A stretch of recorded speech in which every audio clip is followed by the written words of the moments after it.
Green Park in London is probably one of my favourite places to get peace and tranquility.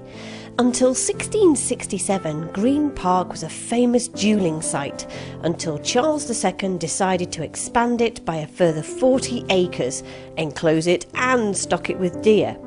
There are avenues of beautiful trees, and in the spring around 250,000 daffodils make an appearance. However, do not go expecting to see many other flowers here, as the wife of Charles II banned them after he dared to give a flower to a pretty milkmaid.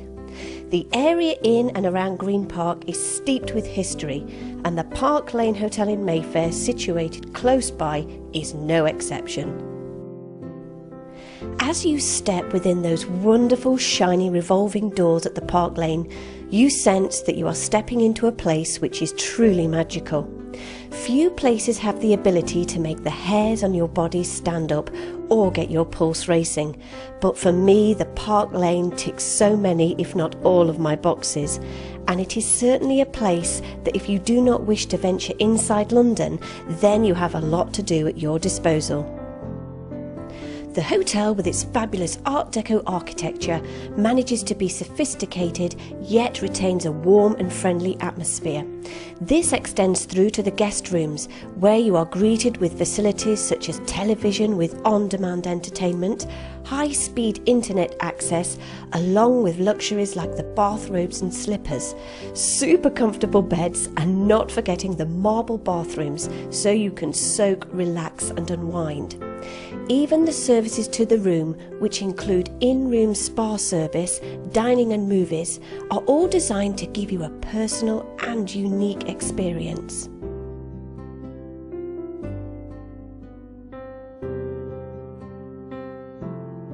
Dining at the Park Lane is an experience not to be missed. If I happen to be passing by, then I just cannot resist one of their nice cups of coffee, al fresco of course. In the evening I can tantalise my taste buds with Italian cuisine served at its very best at Citrus.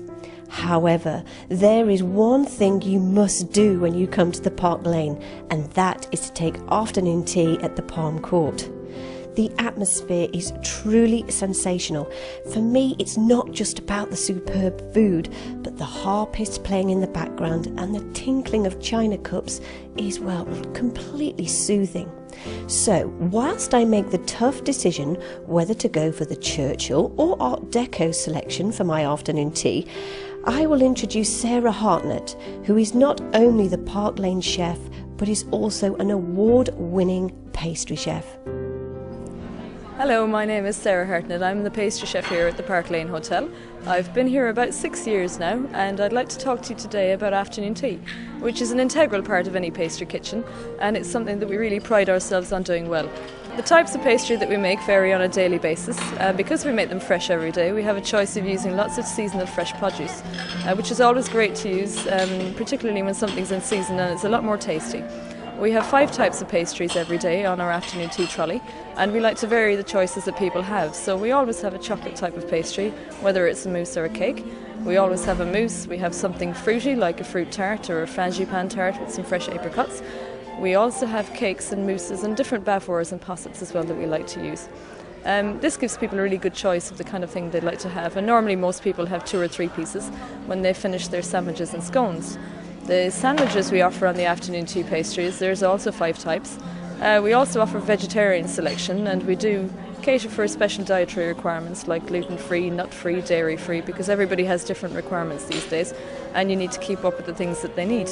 We make our scones as well on a daily basis, and we normally have 2 to 3 types. And we also make our jams, so at the moment we've got a really great peach and nectarine jam, we've got raspberry and plum, we've got a really nice lemon curd, and then we've got Cornish clotted cream, which is always a real favourite. The Park Lane is also renowned for its business facilities. The conference rooms are amongst some of the best I have been in, and there are numerous areas within the hotel for all manner of corporate events, product launches, training and other prestigious occasions such as the award ceremonies. Of course, there is one place in particular that stole my heart within the Park Lane, and that has to be the ballroom. The famous ballroom complex is undoubtedly breathtaking and is one of the only Art Deco ballrooms in London. Its beautiful Art Deco murals, chandeliers, waterfall lights along with stage and dance floor has set the scene for such glittering events, some of which are Chef of the Year, Q Music and the FHM Awards. The ballroom has its own history and was to be used as a bomb shelter during World War II.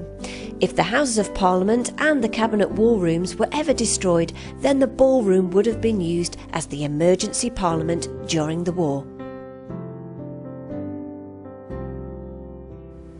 You see, this is what I love about the Park Lane Hotel. It's absolutely steeped in history and it's breathtaking.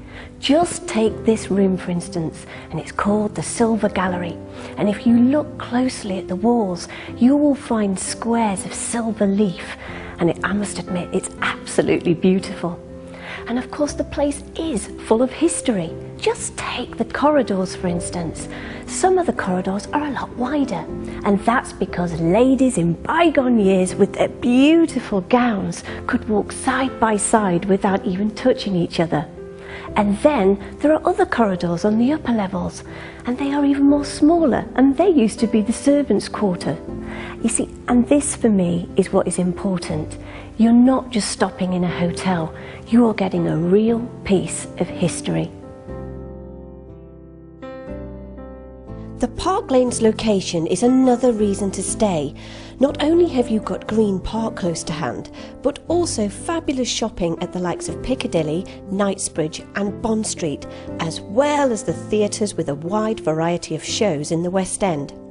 The Park Lane really does have everything that you require. The only problem that I have with it is that it's an absolute wrench to have to tear yourself away from. But to be honest, that's rather a nice problem to have.